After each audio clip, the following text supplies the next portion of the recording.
জাতীয় সংসদে সদস্য পদে নির্বাচিত হওয়ার জন্য একজন ব্যক্তিকে দুটি শর্ত পূরণ করতে হয়। ১. তাকে বাংলাদেশের নাগরিক হতে হবে। ২. তার বয়স ২৫ পূর্ণ হতে হবে। এবং জাতীয় সংসদে সদস্য পদে নির্বাচিত হওয়ার অযোগ্যতাসমূহ হচ্ছে: ১. যদি কোনো উপযুক্ত আদালত তাকে অপকৃতস্থ বা মানসিক ভারসাম্যহীন ঘোষণা করে।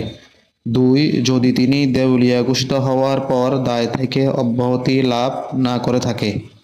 ৩. যদি তিনি কোনো বিদেশি রাষ্ট্রের নাগরিকত্ব অর্জন করেন কিংবা কোনো বিদেশি রাষ্ট্রের প্রতি আনুগত্য ঘোষণা করেন বা স্বীকার করেন। ৪. যদি তিনি নৈতিক স্খলন বা স্থান থেকে সরে যাওয়া জনিত কোনো ফৌজদারি অপরাধে দোষী সাব্যস্ত হয়ে ন্যূনতম ২ বছরের জন্য দণ্ডিত হন কিংবা তার মুক্তি লাভের পর ৫ বছর অতিবাহিত না হয়ে থাকে।